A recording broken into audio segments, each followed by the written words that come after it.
अभी मैंने स्ट्रीम छोड़ के अपना यूट्यूब चैनल आपने शुरू किए, क्या वजूहत रही होगी मैम? मैं स्ट्रीम छोड़ के इसके लिए मैंने एक 6 मिनट का वीडियो बनाया है, जिसके लिए आपको मेरे यूट्यूब पे जाना पड़ेगा कि मेरे नेटवर्क में लद्दाख भी जुड़ जाए। सो मुझे व्यूअरशिप अब लद्दाख से भी चाहिए and you will do it for me. बस लास्ट क्वेश्चन, एक मैसेज हमारे लद्दाख की बात। Anyone who want to answer? आज बहुत सारे वॉलंटियर्स को आना पड़ेगा, अभी तो धीरे धीरे आगे माहौल तैयार होगा। और सोहेल चलो आप मेरे रिपोर्टर हो, ठीक है। मैंने आपसे स्टूडियो से सवाल पूछा। सोहेल ठीक है, आप ग्राउंड पर पहुंच चुके हैं और वहां पर इस वक्त एक हादसा हुआ है। इस वक्त आपके जरिए ही देश को पता चलेगा वहां क्या हुआ है। हमें बताइए आप वहां क्या देख रहे हैं। इसी रिपोर्ट का एक छोटा सा हिस्सा मैं आपको करके बताऊं। इस वक्त मैं घटनास्थल पर मौजूद हूं। यहाँ पर सबसे पहले पहुंचने के बाद मैंने जो तस्वीरें देखी हैं वो तस्वीरें बहुत तकलीफ देने वाली हैं। कारगिल टुडे मीडिया में फिर से एक बार सभी दर्शकों का हम खैर मकदम करता है। अभी हम ठीक होटल द कारगिल से रिपोर्ट्स आप लोगों तक पहुंचाने की कोशिश कर रहा हूं। आज यानी कि एक डे लॉन्ग जर्नलिस्ट वर्कशॉप आज ऑर्गेनाइज़ की जाएगी DIPR लद्दाख द्वारा, जिसमें commissioner secretary information union territory of Ladakh ने एक बेहतरीन initiative local working journalist of Kargil के लिए एक बेहतरीन इनिशिएटिव ली है।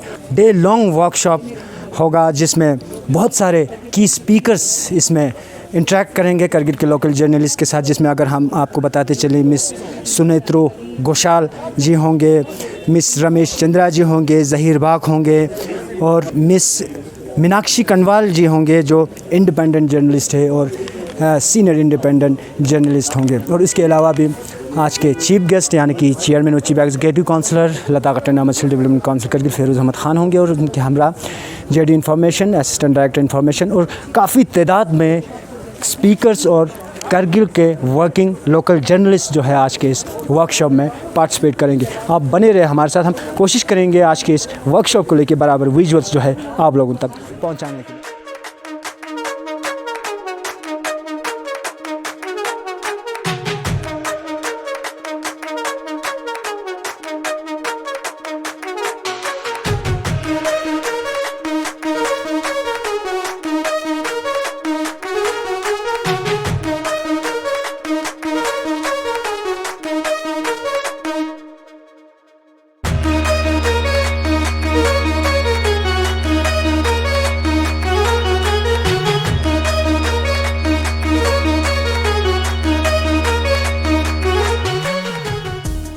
Mr. Hussain Khalo, our friend, the president of the Ladakh Press Club of Kargil, members of Press Club of Ladakh Kargil, officials of Department of Information and Public Relations Kargil, and other participants and guests. Good morning. On behalf of Department of Information and Public Relations, I'd like to welcome all of you here today to the first journalist workshop being organized in Kargil. Let me assure you, this is just the beginning of a series of activities of the department lined up for the entire year. It is indeed a great pleasure and a matter of immense pride that Honorable Chief Executive Councillor Mr. Feroz Ahmad Khan has agreed to be a part of this journalist workshop being conducted by the Department of Information and Public Relations Kargil. We are indeed indebted to you, sir, for sparing time for this event. He has also been very, very supportive of the various initiatives of our department and has remained a guiding force. We do hope, sir, that your blessings continue, and then your support always remains with us. With Mrs. Padma Ammo, IIS at the helm of affairs as Commissioner Secretary of the Department of Information and Public Relations, UT Administration of Ladakh, you can always expect fireworks in the form of exciting events and productive initiatives. Under her command, sir, the department has scaled great heights of progress. I must confess that there has been no looking back since she took charge way back in the year 2021. On the other hand, the second Padma Ammo sitting here with us has been running the Department of Information very well and efficiently, and because on top of it, as the icing on the cake, she has a strong and efficient team of warriors in her office for back-end support as well as for coverage and reporting duty. Let me now congratulate our friend Mr. Ramesh Chandra IIS for his transfer from Ladakh to greener pastures after a successful tenure of more than 5 years, I guess, as head of the regional news unit of Doordarshan in Kargil in Leh. I can say Kargil also. Ladies and gentlemen, if you ever want to know one of the humblest and friendliest persons on the face of the earth, it's him. And thank you. As a person known for his kindness and humility in the entire Ladakh, Mr. Ramesh Chandra has always extended a helping hand to anybody and everybody, and thus has ruled over the Ladakhi hearts in the past few years. Thank you for it, Mr. Chandra. Mr. Chandra, we do wish you the best of luck for future endeavors.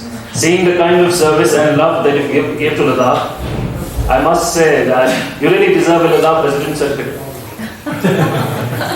Thank you. A huge round of applause for him, please. This is not all, and it does not end here. The standing ovation is reserved for the evening. Now, I would like to also inform you all that with immense sadness, truly, about the sudden demise of the father of Mr. Asghar Ali, our super talented and devoted graphic designer in the department in Kargil. The entire department prays for Asghar's father's soul and may his rest in peace, and that Asghar finds strength to bear with this irreparable loss.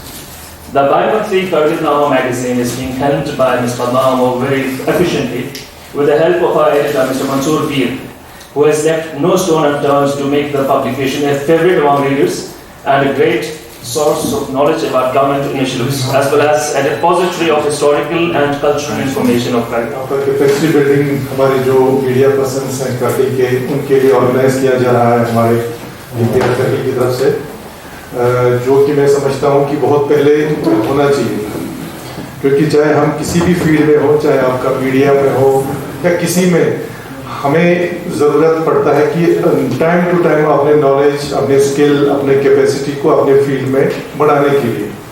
तो मैं समझता हूँ ये उस कदम के लिए बहुत ही एक अच्छी शुरुआत है, और एक गुजारिश भी हम information department commissioner ma'am, joint director साहब से गुजारिश करते हैं कि ऐसे वर्कशॉप्स, ऐसे ओरिएंटेशन कोर्सेज जो हैं ये हमारे मीडिया पर्सन्स के लिए टाइम टू टाइम होते रहें, क्योंकि हमारा जिस मुश्किलात में हम यहाँ पे खासकर लेह करगिल में हमारे मीडिया पर्सन्स काम करते हैं उसका हमें एहसास है, क्योंकि लोग जो आम जनता है आपका, उनको इन चीज़ों का रियलाइजेशन अभी कम है कि वो सोचते हैं पता नहीं ये बड़े बड़े कैमरे लेके चलते हैं तो क्या चीज़ है इनके पीछे, लेकिन हमें ये रियलिटी पता है कि आप कितना मुश्किलों का सामना आप लोगों को कवर करने के लिए, मीडिया न्यूज़ हर जगह कवर करने के लिए आपको जाना पड़ता है, क्या क्या मुश्किलात हमें उसका एहसास है। और साथ साथ मैं यहाँ पे ये कहता चलूँगा, बड़ी खुशी हमें महसूस हो रही है, क्योंकि हम भी बहुत काफ़ी टाइम से फॉलो कर रहे हैं हम अपने मीडिया पर्सन्स जो हमारे, चाहे वो इलेक्ट्रॉनिक में हो, प्रिंट में हो, करगिल के पिछले 2-3 साल से हमारे इस फ्रेटर्निटी में काफ़ी इम्प्रूवमेंट हो रहा है, मैं वो दावे के साथ कह सकता हूँ आपका। और सबसे बड़ी चीज़ ये है कि सोशल मीडिया का जो दुनिया है उसमें ज़्यादातर फेक न्यूज़ का एक दौर चलता है। उस फेक न्यूज़ को काउंटर करने के लिए आप लोगों का एक बहुत बड़ा रोल बनता है।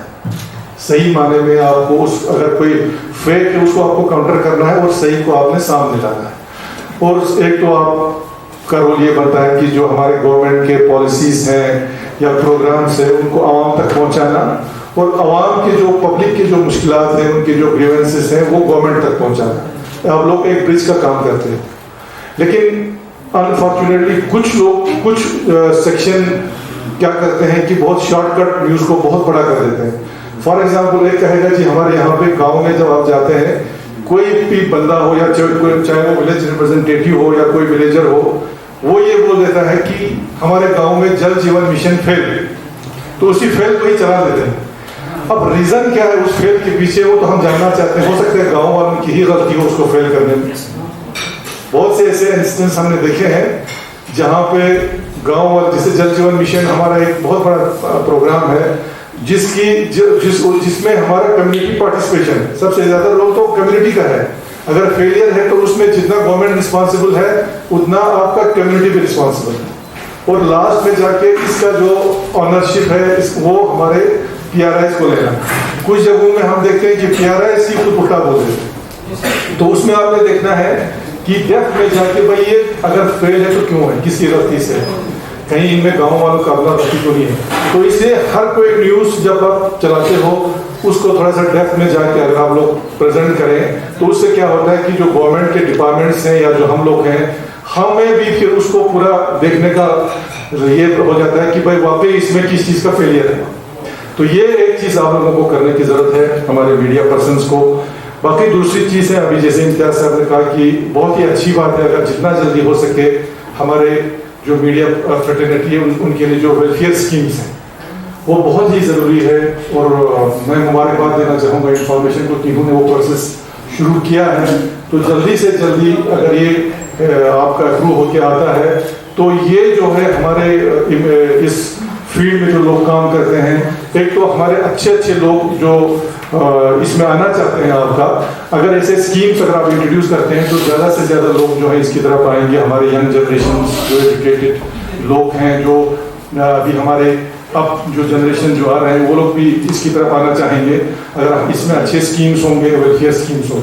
दूसरा अभी यहाँ पे ये कहा गया कि लैंड अलॉटमेंट का जो केस है वो चल रहा है। हमारे प्रेसिडेंट आपके हुसैन खालू साहब ने पहले हमें दिया है, हमने ऑलरेडी डीसी साहब को देख के उसके लिए आइडेंटिफिकेशन भी हो रही है। तो मुझे लगता है इंफॉर्मेशन डिपार्टमेंट जो है वो जल्द उस पर काम करेगी और हम चाहते हैं कि बहुत अच्छा एक प्रेस क्लब जो है हमारे यहाँ पे उसकी जल्दी से तामीर हो। मुझे लगता है पैसे की कमी नहीं है, तो मेरी रिक्वेस्ट है हमारे इंफॉर्मेशन डिपार्टमेंट से कि अगर आप उसको जल्दी से जल्दी प्रोसेस करें तो हम भी कोशिश करेंगे कि जितना जल्दी हो सके उसको प्रोजेक्ट प्लान में रिफ्लेक्ट करके उस पर काम हो, कि जिससे एक वाकई क्या भी हमारे यहाँ पे कोई प्रेस क्लब नाम का प्रेस क्लब है, कोई अच्छा खासा प्रेस क्लब हमारे पास नहीं है। एक तो ये है। दूसरा आपका मीडिया में जो लोग हैं हमारे, जैसे हमारे यहाँ पे ये है कि मीडिया हमारे डेमोक्रेसी में हम रहते हैं, जमहूरियत हमारा है, तो जमहूरियत डेमोक्रेसी का जो है फोर्थ पिलर जो है हमारा प्रेस को जो है हमारा फोर्थ पिलर, हमारा डेमोक्रेसी भी इसी के ऊपर दारोमदार है। तो आप लोग भी उतना ही जिस तरह से डेमोक्रेसी को बाकी लोग बचा रहे हैं, जो स्टेक होल्डर्स बचा रहे हैं, इस डेमोक्रेसी को बचाने के लिए, इसको आगे बढ़ाने के लिए उतना ही हमारे मीडिया फ्रेटर्निटी का भी रोल है। See, I'm asked to give a small brief about public news broadcasting in India and the perspective and career opportunities in public service journalism. Before going to public news broadcasting, we should broadly understand public service broadcasting establishment across the world and in India, so that we will have a rough idea how public service broadcasting generally working and how the controls and regulations are working on public service broadcasting. As we say public service broadcasting, we get to know first impression across the world is BBC. And when it comes to India, we have Prasar Bharati. These are the two organizations which we may be comparing, discussing in next couple of minutes. Public service broadcasting in Britain, when maybe they were ruling across the world, as we know, they started to present Britain and to integrate Britain as power and to serve their own requirements like education, like presenting Britain to world and world to the Britain people, because they were everywhere. So the BBC started. Thank you for inviting me. Thank you so much, sir. Thank you so much, Padma. Chandra sir, it feels like I know you like since so many years. In just one drive that we had from Leh to Kargil. आप सबका भी बहुत बहुत धन्यवाद। मैं आज इस experience को ये नहीं कहूँगी कि मैं एक वर्कशॉप देने के लिए आई हूँ। It's learning experience for me also, because it is a knowledge sharing experience. कुछ मेरे पास जो मैं आपके साथ बांट रही हूँ, कुछ आपके पास है जो मैं आपसे लेके जाऊँगी देश के बाकी हिस्सों के लिए। So that's how I will define it. लेकिन इस वर्कशॉप से सबसे पहले एक इंसिडेंट के साथ में बात शुरू करना चाहूँगी, क्योंकि अभी मेरे लिए भी ये बड़ा अजीब है कहना कि मैं इंडिपेंडेंट जर्नलिस्ट की तरह काम कर रही हूँ। It feels like a badge of honour on your collar that you are working as an independent journalist. 14-15 साल का करियर एक तरफ और इंडिपेंडेंट जर्नलिस्ट के रूप में काम करते हुए 1 महीना एक तरफ। और उसी अवसर पर ये मेरी पहली ऐसी वर्कशॉप या पब्लिक स्पीकिंग है जहाँ पर मैं आई हूँ, और वो भी देश के एक ऐसे हिस्से में जो अमूमन खबरों से दूर रहता है, या ये कहूँ किसी ना किसी वजह से नेग्लेक्ट हो जाता है। बहुत सारे इश्यूज हैं जो भी हम आगे बात करेंगे, लेकिन sir thank you so much, आपने मुझे इनवाइट किया और देश के इस हिस्से से एक ऐसे समय पर रूबरू कराया जो मेरे लिए एक लाइफ लेसन अब रहेगा। क्योंकि मैंने कल रास्ते में आते हुए जिस तरह के नज़ारे देखे और जिस तरह से हिमालयास को देखा, वो मैंने इससे पहले जिंदगी में कभी नहीं देखा था। हम सब क्योंकि जर्नलिस्ट फ्रेटर्निटी से यहाँ पर हैं और we all have our fair shares of criticism, being a punching bag. कभी कभी हमारी गलती नहीं भी होती तो भी बहुत सारा क्रिटिसिज्म, आलोचना हमारे ऊपर आती है। कई बार उस आलोचना का सीधा सिरा हमसे नहीं जुड़ता, फिर भी हम उसके घेरे में आ जाते हैं। Trust me, we are cursed with it. ये आगे भी होगा, हमेशा होगा, but we have to be very well prepared of it. दूसरी चीज जो मुझे लगती है कि जब आपका इंटेंट क्लियर होता है कि आप किस इंटेंशन के साथ अपना काम करने जा रहे हैं, तो बहुत चीजें आपके लिए स्मूथ हो जाती हैं। अब बात आती है कि आज जब हम मीडिया की बात कर रहे हैं, मीडिया क्रिटिसिज्म तो बहुत झेल रहा है, लेकिन वो सब हो क्यों रहा है? वो सब इसलिए हो रहा है क्योंकि इंफॉर्मेशन आज के दौर में बहुत ज्यादा है। एक जमाना था जब सिर्फ दूरदर्शन था, कोई और था नहीं, या आकाशवाणी रेडियो था और कोई था नहीं। अब ये जो सिचुएशन है, जब आप ये देख रहे हैं, मैं चाहूंगी कि 2-3 लोग मुझे बताएं एक बार, जो इस वक्त हम सब यहाँ पर बैठे हैं, ये जो सिचुएशन मैंने न्यूज की क्रिएट की आपके सामने, ये किस तरह की सिचुएशन है आपके लिए? Anyone who want to answer? आज बहुत सारे वॉलंटियर्स को आना पड़ेगा, अभी तो धीरे धीरे आगे माहौल तैयार होगा। और चलो आप ही बताओ सबसे पहले, ये जो सिचुएशन मैंने पूरी बताई आपको, ये आपके लिए क्या है? It's an accident site, but how do you see it? First of all तो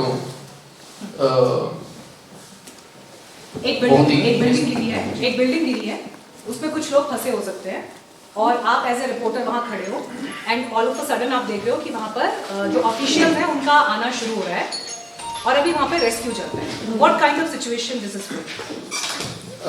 एज ए रिपोर्टर आप पहली बार पहुंचे उस स्पॉट पे, जी मैम, जस्ट गाड़ी से उतरे हुआ। अब आपने जो देखा, व्हाट इज दिस गोइंग? पहले तो ऑब्जर्व करूंगी कि हर कोई पैनिक में होगा, और एज ए रिपोर्टर मैं कोशिश करूंगा कि जितना हो सके उतने काम वे में लोगों को अप्रोच कर सकूं। यहाँ पे आपका नाम? सोहेल। चलो आप मेरे रिपोर्टर हो, ठीक है? मैंने आपसे स्टूडियो से सवाल पूछा। सोहेल, ठीक है, आप ग्राउंड पर पहुंच चुके हैं और वहां पर इस वक्त एक हादसा हुआ है। इस वक्त आपके जरिए ही देश को पता चलेगा वहां क्या हुआ है। हमें बताइए, आप वहां क्या देख रहे हैं? First of all Meenakshi You are reporter, you are on the ground, and you have to report it to the country. First of all Meenakshi, जैसा कि आप देख सकते हैं कि यहाँ पे एक बहुत ही अनफॉर्चुनेट हादसा हुआ है, और इट्स वेरी अपेरेंट कि यहाँ पे रेस्क्यूअर्स आ रहे हैं और ये गवर्नमेंट ऑफिशियल्स भी आ रहे हैं यहाँ पे। मंसूर, हमारे संवाददाता ग्राउंड पर पहुंच चुके हैं, और एक हादसा वहाँ पर जो शुरुआती खबर हमें मिल रही है वो ये पता चला है कि एक बिल्डिंग गिरी है। मंसूर, आप पहुंच चुके हैं ग्राउंड पर, बताइए आप वहाँ क्या देख रहे हैं? पहले तो ये हादसा अभी भी हुआ है 5 मिनट पहले। No laughing. So this is it's a learning experience. We are creating a situation, so let's be with the situation. It's a live situation. So अभी भी एक हादसा करगिल में पेश आया है, जो करगिल होटल के पास एक बिल्डिंग थी, वो कोलैप्स हो गई, और बताया जा रहा है कि वहाँ पे कुछ 4 रेजिडेंट्स थे, लोकल रेजिडेंट्स, जो ट्रैप है अभी अंदर, उनको बाहर निकाला जा रहा है। तो अभी पुलिस भी पहुंची है, तो पुलिस का भी ये कहना है कि एक बंदे की शायद मौत हुई है, और जो बाकी है उनको रेस्क्यू किया जा रहा है। तो अभी तक ये रिपोर्ट है, और बाकी रिपोर्ट सब अपडेट करेंगे इन द मीटर। शुक्रिया मंसूर आपका, आपके पास हम लौटते रहेंगे अपडेट्स के लिए। कोई और जो हमारा संवाददाता इस टाइम प्ले करना चाहे? जी गंदोल, अभी यहाँ पे बिल्डिंग गिरी है, और बताया जा रहा है कि अभी I want everyone to see him, to observe him, because फिर हम इसका एक एनालिसिस करेंगे। Go ahead. फिलहाल अभी तक के जो ज़राए के हवाले से हमें जो खबर मौसूल हुई है, खबर के हिसाब से हमें ये जानकारी मिल रहा है कि बिल्डिंग में आग लगी है, और आग लगने की वजह से एक व्यक्ति की जो है मौत हुई है और अभी रेस्क्यू ऑपरेशन के लिए जो इमरजेंसी डिपार्टमेंट के जो मेंबर्स हैं फायर एंड इमरजेंसी के, वो इस वक्त रेस्क्यू लगातार किया जा रहा है और रेस्क्यू ऑपरेशन में 10 लोगों को अभी तक इवैक्यूएट किया गया है। जी हाँ मीनाक्षी, जिस तरह आपने कहा कि यहाँ जिस तरह से कुछ देर पहले यहाँ एक दो 5 मंजिला जो बिल्डिंग था वो अभी यहाँ डिसमेंटल की उसको गिरा दिया। अच्छा, 2-4 मिनट पहले यहाँ जो बिल्डिंग है वो गिर गया है।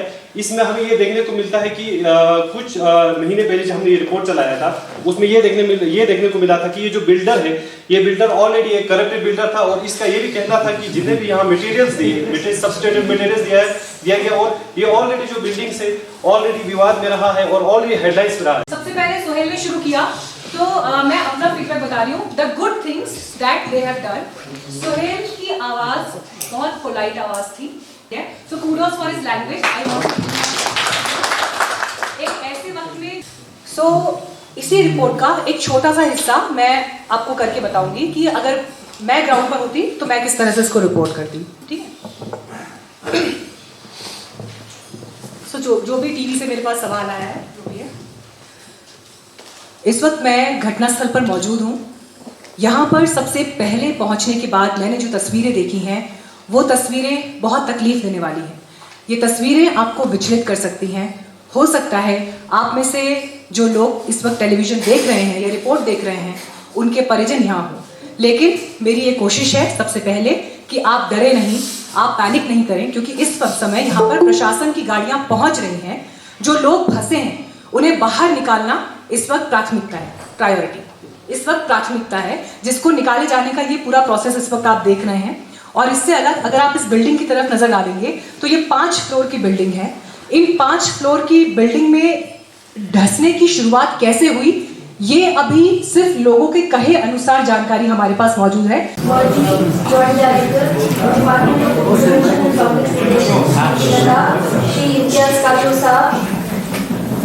Ms. Meenakshi, independent journalist, former senior editor, Times Now, Navbharat. Mr. Ramesh Chandra, former head regional news unit, DD Lake. President Press Club, Kargil, Shri Khalu Saab, executive members and members, journalists from different media fraternity, and reporters and cameramen from DIPR Kargil, DIPR and NIC staff. तो दर्शकों बराबर visuals आज के इस one day journalist workshop को लेके पहुंचाने की कोशिश कर रहे हैं। मूसा साबरी साहब मेरे साथ जुड़ेंगे, बडिंग एक जर्नलिस्ट है, लद्दाख एक्सप्रेस के फाउंडर एडिटर भी है। बहुत बहुत शुक्रिया मूसा साहब हमारे साथ ज्वाइनिंग होने के लिए। क्या एक्सपीरियंस रहा, क्या फ़ील कर रहे हो? फर्स्ट टाइम शायद आप पहली बार ऐसे हाई लेवल का जर्नलिस्ट वर्कशॉप आप अटेंड कर रहे हैं, अपना फीडबैक दें। सबसे पहले तो मैं DIPR करगिल का शुक्रिया अदा करना चाहूँगा खालू सर, क्योंकि DIPR करगिल जॉइंट डायरेक्टर जब से काचो साहब ने ये ओहदा संभाला है तभी से इंफॉर्मेशन डिपार्टमेंट में काफ़ी ग्रोथ देखने को मिल रहा है। कुछ सालों से जर्नलिस्ट में काफ़ी ग्रोथ देखने को मिल रहा है लद्दाख में। जिस तरह से ले में ये कनक्लेव चला और अभी करगिल में जिस तरह से आज एक ब्रेनस्टॉर्मिंग सेशंस और वर्कशॉप रखा गया, बहुत अच्छा था। और इसमें जो गेस्ट स्पीकर थे बहुत अच्छे गेस्ट स्पीकर थे, इंडिपेंडेंट जर्नलिस्ट मीनाक्षी मैम और रमेश चंद्रा सर थे, जो कि रीजनल हेड है DD न्यूज़ और ऑल इंडिया रेडियो के।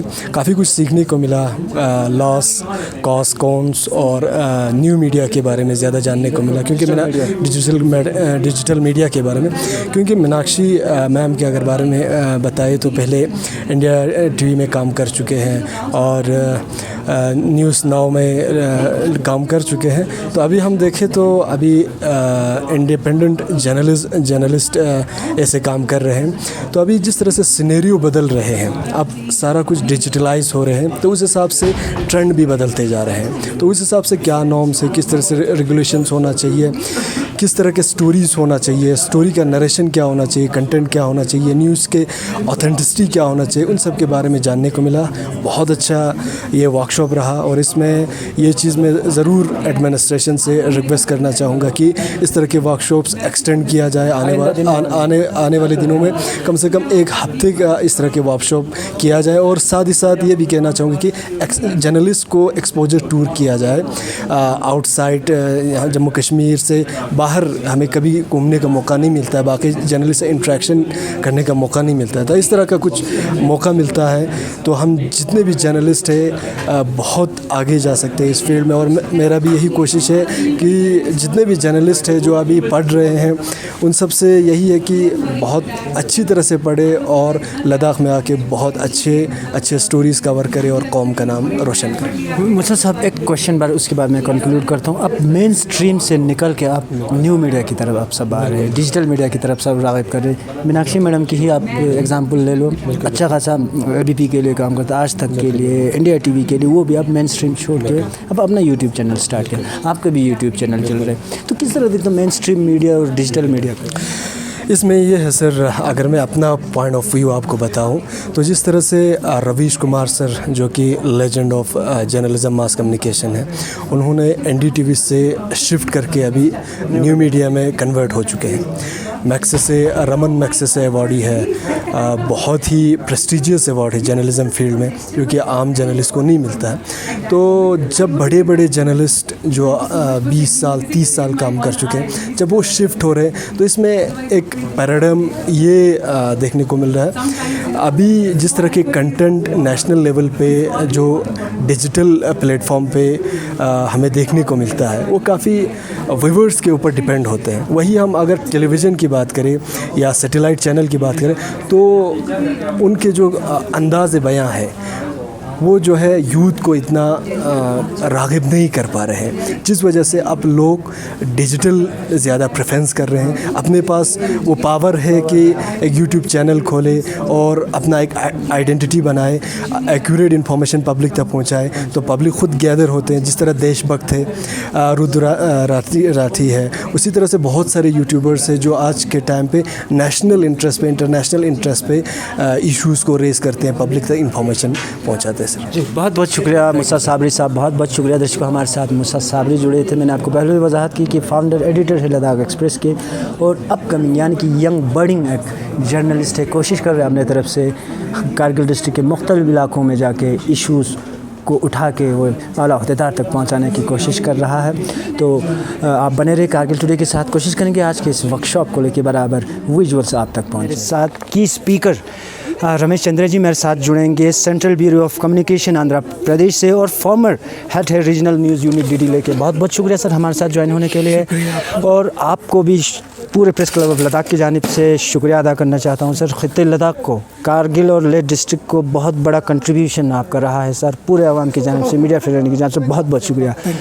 तो आज के इस वर्कशॉप को लेके एक सवाल होगा सर, कैसा लगा सर, कैसा पोटेंशियल लोकल जर्नलिस्ट में आपको देखने को? ज़रूर, मैं कई साल से मैं कहते आ रहा हूँ कि लद्दाख जर्नलिस्टों में बहुत सारे पोटेंशियल है। अभी भी मैं एक दोस्त से कह रहा था, एक आदमी में 5 का ताकत है। जो न्यूज़ प्रोडक्शन में जो ज़रूरी होती है, कैमरामैन हो या तो वीडियो एडिटिंग हो, रिपोर्टर हो और लाइटमैन हो, ये सारे कुछ। एंड इसके साथ साथ आपस में जो कोऑपरेशन है वो काबिल तारीफ़ है, जो बाकी जगह आपको दिखने में नहीं मिलती है। तो इस तरह जो लद्दाख में जो कोऑपरेशन है वो सोसाइटी के लिए अच्छा होता है। ये जनरली जो बाहर में हम आमतौर पे देखते हैं कि आज आपने कुछ स्टोरी किया, इसको काउंटर करने के लिए, इसको नकारने के लिए मैं कुछ और गलत स्टोरी शुरू करूं, ये यहाँ नहीं होती है। सर क्या कुछ आपने इंटरेक्शन भी की सर लोकल जर्नलिस्ट से, आपने बात की, उनके इश्यूज़ ग्रीवेंसेस भी सुने सर, क्या कुछ और करने की ज़रूरत है सर ताकि शाना बशाना बाकी जर्नलिस्टों की तरह हमारे लोकल जर्नलिस्ट भी आगे निकले? जो आप भी और कुछ और साथी लोग भी जो स्पेशली जो सोशल मीडिया में जो काम करने वाले, उनको कोई ऐसे पाबंदी नहीं है जो कोई भी स्टोरी कर सकते हैं, but in A positive note. जो लद्दाख अब यूटी बन गया, यूटी बनने के बाद बहुत सारे डेवलपमेंटल एक्टिविटीज़ हो रही है, जो सरकारी मीडिया के साथ साथ प्राइवेट मीडिया भी इसको दिखा सकती है। और इसके साथ साथ कंस्ट्रक्टिवली आप दिखाइएगा अगर कुछ कमियां होता है। आफ्टर ऑल हम सब लोग ह्यूमन बीइंग्स हैं, तो कई कमियां भी हो सकता है। वो कमियां को हम दिखाने के तौर पे जो हम पॉजिटिवली दिखाएंगे, ये किसी का फेल्यूर के तौर पे ना दिखाए, तो पॉजिटिवली दिखाएंगे इसमें ये कमी है, इससे ये गवर्नमेंट सर्विस में थोड़ा बाधा आ रही है। तो definitely administration will take it in a feedback manner and they will better the services for Ladakh and Kargil people. जी sir, thank you sir, thank you, बहुत बहुत शुक्रिया। तो दर्शकों, हमारे साथ रमेश चंद्र जी हमारे साथ जुड़े थे, इम्तियाज़ काचू साहब हमारे साथ जुड़ेंगे, पद्मांगो मैम हमारे साथ जुड़ेंगे, जॉइंट डायरेक्टर इन्फॉर्मेशन लद्दाख। सबसे पहले तो पूरे होल मीडिया फ्रेटर्निटी की जानिब से आपको तहे दिल से शुक्रिया अदा करता हूं सर, क्योंकि शुक्रिया के हकदार हो सर आप लोग। यूनियन टेरिटरी बनने के बाद, आपकी ज्वाइनिंग के बाद बहुत बड़ा एक प्लेटफॉर्म आपने हमें आज दिलाई, बहुत बहुत शुक्रिया। तो थोड़ा बहुत ब्रीफ करोगे सर आज के इस वर्कशॉप को लेकर, और आपने किस थीम से वर्कशॉप रखी? आप लोगों के ताबेदार हैं जनाब। हमारे थीम तो ये था कि आज का जर्नलिस्ट वर्कशॉप जो था ये इस थीम पे बेस्ड था कि मीडिया पर्सन्स की कैपेसिटी बिल्डिंग हो, और आप मीडिया फील्ड में जितने जो बेस्ट हैं पूरे कंट्री में उनके साथ रूबरू हों, ख़यालात का एक्सचेंज हो। और जैसे हमारे बढ़िया resource person, main resource person Meenakshi Kanwal ji बोल रहे थे, बाद में पहले हमारे इंटरेक्शन कहीं हुई थी इस हॉल से बाहर, वो कह रहे थे कि मैं सिखाने नहीं आया हूँ, मैं ख़ुद भी सीखने आया हूँ। इतना पॉजिटिव माइंडसेट लेके आए, और उन्होंने तो चार चांद लगा दिया लंच के बाद का जो सेशन था उसमें। ऑर्गेनाइज जिन्होंने किया था ये सारा प्रोग्राम, वो हमारे साथ बैठी हैं इधर रूबरू हैं, मैडम पद्मा आमो। इनको शाबाशी तो देनी ही है, मुबारकबाद भी पेश करूँगा कि सक्सेसफुल रहा।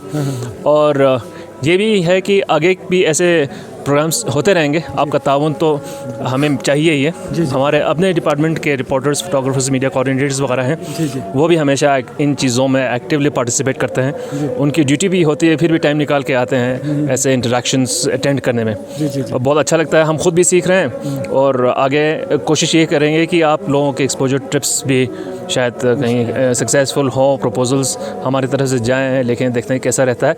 और देखते हैं डिपार्टमेंट और मीडिया जो फ्रेटर्निटी का जो तालमेल है, हैंड होल्डिंग है, वो चलता रहे, कोऑर्डिनेशन बहुत अच्छी रहे। जी जी। एक क्वेश्चन होगा मैम, सिर्फ आपसे आज के इस प्रोग्राम को लेकर थोड़ा बहुत ब्रीफ करोगी, और आज के की स्पीकर्स को लेकर थोड़ा बहुत आप ब्रीफ करोगे? थैंक यू खालू साहब। जैसे कि आपको पता है कि हमारे कारगिल डिस्ट्रिक्ट में बहुत सारे जर्नलिस्ट हैं, बहुत अच्छे से काम भी अपने हिसाब से कर रहे हैं। तो उनको और भी अब काम में रिफाइनमेंट लाने के लिए, अब काम में अच्छे तरीके से निभाने के लिए हमने वन डे जर्नलिस्ट वर्कशॉप रखा। और इस वर्कशॉप को रखने का यही मकसद था कि होम डिस्ट्रिक्ट में ही आपको एक लर्निंग एक्सपीरियंस दिया जाए, बाहर से एक्सपर्ट्स बुला के।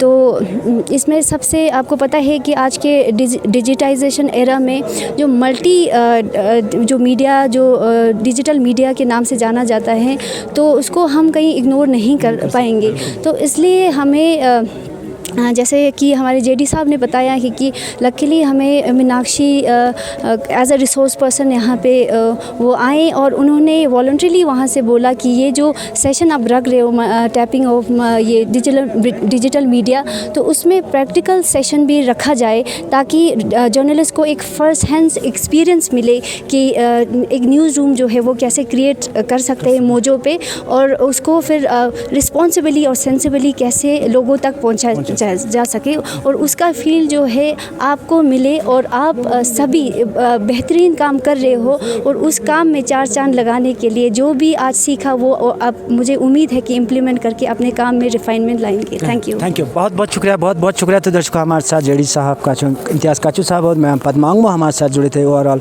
आज के इस प्रोग्राम को लेके, वन डे जर्नलिस्ट वर्कशॉप को लेके बराबर ब्रीफ आप लोगों तक कर रहे थे। आप बने रहे हमारे साथ। तो दर्शकों, बराबर विजुअल्स आज के इस जर्नलिस्ट वर्कशॉप को लेके आप लोगों तो बराबर पहुंचाने की कोशिश कर रहे थे। मेरे साथ मीनाक्षी कनवाल मेरे साथ जुड़ेंगे, इंडिपेंडेंट जर्नलिस्ट है, और इससे पहले भी फॉर्मर एग्जीक्यूटिव एडिटर रह चुके हैं टाइम्स, सीनियर एग्जीक्यूटिव एडिटर रह चुके हैं times now, Navbharat times, formally with आज तक, इंडिया टीवी एंड एबीपी। बहुत बहुत शुक्रिया मैम हमारे साथ ज्वाइन होने के लिए। और साथ ही साथ शुक्रिया भी अदा करता हूँ इतनी ठंड मौसम में आप आए यहाँ हमारे लिए थोड़ा बहुत मीडिया को लेके आपने काफ़ी जानकारी आपसे हमें मिला मैम, बहुत बहुत शुक्रिया। तो थोड़ा बहुत सबसे पहले तो यही क्वेश्चन मैं करना चाहता हूँ मैडम, क्या when you landed in Ladakh क्या फ़ील हुआ अभी किस में से?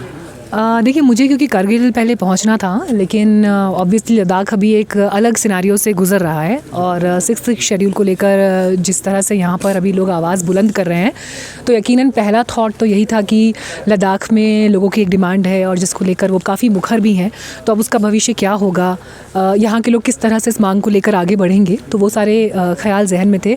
बट इंसिडेंटली मैं उस दिन लैंड हुई जिस दिन बजट भी प्रेजेंट हो रहा था, तो ये भी एक बहुत अलग तरह की चीज़ थी कि संयोग था एक तरह से कि एक तरफ दिल्ली में बजट आ रहा है जो कि पूरे देश के लिए है और यहाँ लद्दाख में 6 शेड्यूल की मांग हो रही है, लेकिन बजट को लेकर मुझे था कि लोगों को क्या यहाँ पे कोई उत्सुकता है।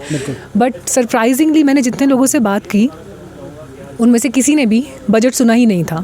और बीइंग अ जर्नलिस्ट मेरे लिए ये बहुत एक डिफरेंट तरह का एक्सपीरियंस था, क्योंकि हम लोग जितना इन्फॉर्मेशन में घुसे रहते हैं, कहीं ना कहीं से कोई ना कोई वन लाइन इन्फॉर्मेशन आ जाती है कि ये अनाउंस हुआ, ये हुआ, इसने ये कहा, उसने वो कहा, लेकिन यहाँ पर लोग अपनी लाइफ में या अपने तौर तरीक़ों में इतना व्यस्त है कि उन्होंने उस पर ज़्यादा कुछ कहा नहीं। लेकिन जितने लोगों से मैंने सवाल पूछा, बजट पर रिएक्ट नहीं किया, लेकिन 6 शेड्यूल को लेकर उन्होंने बात ज़रूर की।